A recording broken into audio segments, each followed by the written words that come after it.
Hello, I'm the Mad Hexer, and welcome to a new and hopefully fun channel all about board war games and having fun learning how to play them and demonstrating play of some of these. The channel is called Serious Games because these kind of games are historical. They're kind of historical fiction in that they are definitely based on historical events that happened. They have the correct kinds of units used. They have the correct machinery. So you learn a lot, the correct sort of area of the world, the timing. So you learn a lot about history, if you like that, just by playing these games. And they're fun because obviously they are, or it's called fun because obviously these games are really enjoyable to play if you like this sort of thing. They are allow you to sort of immerse yourself in a new world. It's almost like a fantasy game, a role-playing game, except you're working with physical things, physical entities, and you're keeping track of what's happening to them. And it's amazing how attached you get to a little piece of cardboard. You get upset when it gets blown up. You get upset when they get lost or captured or whatever.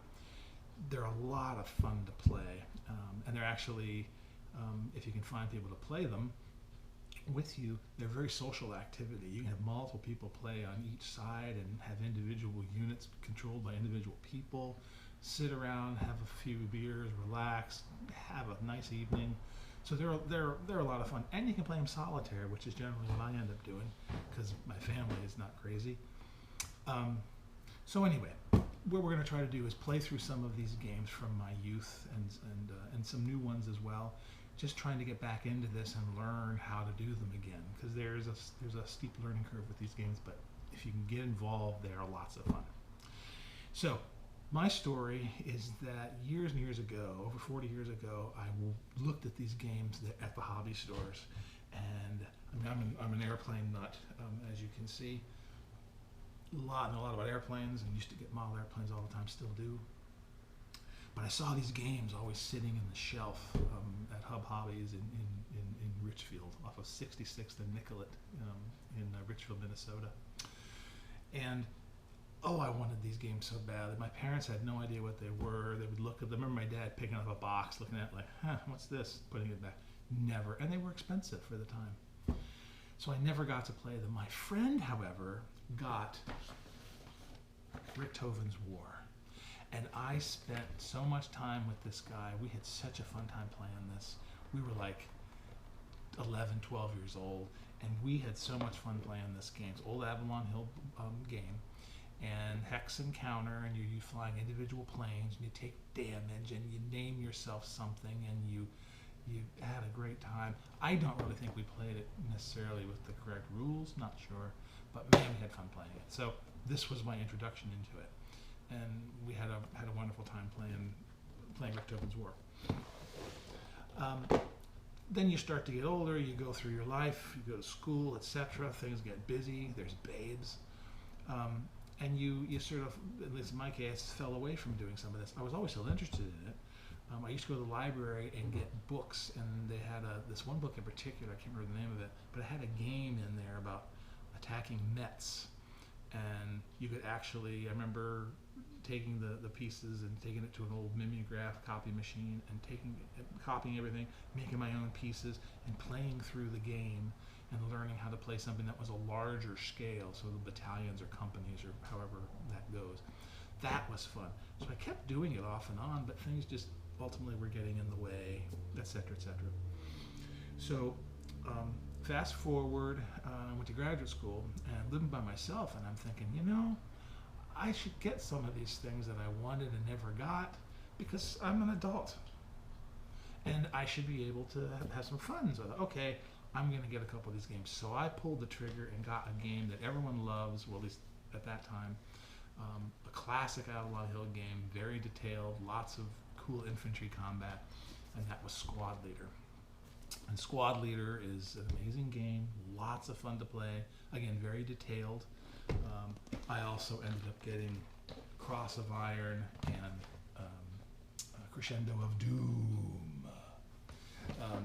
as gamettes for these. So they have more counters and more boards, etc., etc. This is Eastern Front. This is early on in the war in the Western Front. So you could play Norway, you could play France, you could, Belgium, all these things. And then with these three, you have a great system of playing infantry combat, individual infantry combat. I mean, there's single guys in here, there's 3 at a time, there's individual tanks, artillery, lots of detail, lots of fun if you enjoy that sort of thing. I think it's great. I've never played Advanced Squad Leader, which is out and came out. Don't know how it plays, but Squad Leader, old-fashioned Squad Leader for me is still a fun game to play. Again, detailed rules, never really played it, I think, the way I'm supposed to, but I had fun anyway. So I'd like to get back at that, see how that plays. Fast forward again, get out of graduate school, get married, have a family. Hi, Mochi. Come here. Come here. Come here, Mochi. Come here. Oh! This is my cat, Mochi. Say hi, Mochi. You want to play a game? You want to destroy some pieces? That's what he does. That's what he's good at. So here, I'll pull a chair out for you so you can sit down.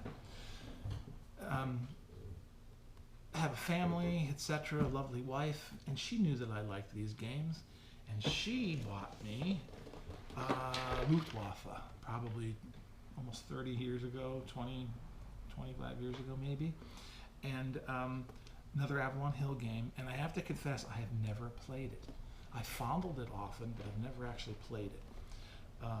It's a game about larger scale defense of Germany by German squadrons against Allied bombing, and you're trying to keep them from destroying cities, etc., etc.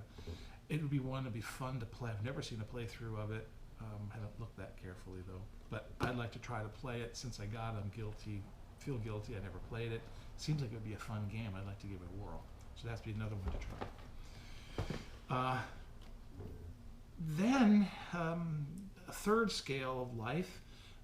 Finally, the children are grown, mostly out of the house, and at a point where I want to get back into these, and that's where I started to look and see if people even did these anymore. In my mind, by the time 1990 rolled around, 93 rolled around, no one would play these dumb games. Everyone's going to be on a computer game, or they'd all be in computer simulations of the same kinds of games. No one would play them. And it turns out, my goodness, there's a huge mass following of people who really enjoy playing these old war games. And it's kind of heartening. It's really nice that people do. So I thought, okay, this is a lot of fun. And it turns out there's lots of new games which have whole different mechanics that I never imagined before. Hex Encounter is what I've always done, the Mad Hexer. But I've never done any of these other ones. So now that I'm older, got some time, etc., I went out and bought a couple new games. One is called Coral Sea, Battle of Coral Sea by Worthington Publications. It's interesting. It's a solitaire game, and it's completely different than anything else. You basically are in charge of the Yorktown and Lexington, and you make choices of where they're going to go on a map, and then the AI or the bot in the game is the Japanese. You roll dice. But you move your guys first, and they start searching in certain specific locations. Then the Japanese are there, and they move depending on die rolls, and they have little scenarios they do. So you don't know what they're going to do before you start searching. The idea, of course, is to search and find them and do battle. But it really is fun because you end up going around trying to find them, and it's intense to me. It's an easy game, but it's a lot of fun. And I've played it many times. I've won, I think, once. Because the victory conditions are like you got to destroy a convoy, you got to destroy 2 carriers, you got to destroy 3 carriers. It's hard to do that in the amount of time, and it's really the intensity is there because each move of the Japanese, you move the convoy that they're with one move. So by the time it gets to Port Moresby, game's over. So you're on a time clock to get these little suckers. So it's a lot of fun, but it's a completely different mechanic. Never even imagine that this would exist. So it's really cool that that is something that's a possibility. So I really am enjoying this game. I also like the North Africa and the Western Front, but I like the Pacific. So another game that is new, I think from 2021, lots of gameplay of this on the internet, is a game, again by Worthington, called Tarawa. And it's about taking of Basio Island, which was a complete bloodbath for the Japanese and for the Americans, for the Marines. But this game is a solo game. It's very hard to win. I've only played it 5 times. I haven't won yet, but I keep coming back to it because it's such a fun, dynamic, interesting, driven, fast, easy to learn, fun to play game. And there is a strategy involved. It's a lot of luck, lots of die rolling, but it's the mechanic is just fascinating how they make it work. Different die rolls give you different, not necessarily the number, but the actual die roll itself tells you what's happened. So you get a 4, what does that mean? You get a 6, what does that mean? So it's actually a really fun game to do. And visually it's very appealing. It's got a pretty map on it, and it's got blocks instead of hexes, or blocks instead of little pieces of cardboard. There's no hexes. It's basically moving these groups through an island. And we'll try to play it. Like I said, lots of people have shown how to play it, but it might be fun to go through it because it is a really fun game. I keep going back to it. So that's my new game. Then the last one is a game that I always wanted. Again, when I got to the point where I could get my own games, they were out of print. You couldn't find them. There was no such thing as the internet. There was no such thing as eBay, nothing like that. It's a game about battling Rommel in North Africa, and Rommel, the desert fox, and then you're the British, you're the desert rats, and there's all this tank-to-tank combat and weapons and artillery and anti-tank weapons and mortars and all this cool stuff that you can learn about. Again, if you know nothing about it, this game is so well researched and so detailed. You learn everything there is to know about a Panzer IV-E, more than you ever wanted to know. It's a game that I looked at again, lusted after, never got, and I got it for $12 on eBay about 2 weeks ago. And that is my favorite game so far, Tobruk. Read about it, lots of reviews that talk, not a lot of reviews, but people basically are saying that it's very plodding, difficult to play, very slow, lots of die rolls, too many tables. It just gets to be a bore, and people tend to not play it. I'm here to tell you, if you like keeping track of things, you like writing things down, you keep track of individual shells that hit the tank. Where do they hit the tank? If they hit it, what kind of damage do they do?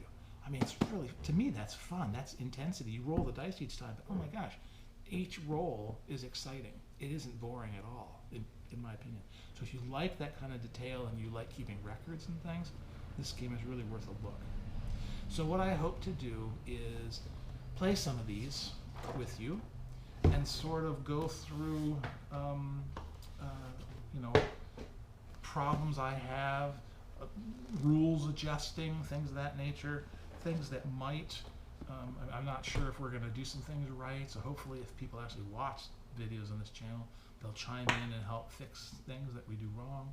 But we'll try to play some of these games with as much rules as we can, playing solo, playing solitaire, that seem to make sense. Some things that I think are smart about Tobruk, some things I think are kind of loopy, so I leave them out or I modify them, but we'll see. And the idea is to have fun, that's the main thing. And if you haven't played these games, discover them, they're a blast. And don't be afraid of trying some like this one that's very, very involved. Because dang it, you can have a heck of a good time playing this game, and again, learn a lot, have this great narrative, have a lot of fun. And contrary to popular belief, these are very social games. A game like Tobruk, my gosh, you can have 18 players play 18 different tanks, or you can have 3 different people play different squads, or be in charge of a specific artillery piece. And it's actually really fun. Sit around with friends and do these. So I highly recommend getting involved with these if you like history and if you like board games. And we're going to see if this takes off and see if people actually enjoy watching this. Okay? So thanks for looking at this intro video, and I hope to be posting some stuff on some of these games in the near future. Mad Hexer signing off. Have a nice day.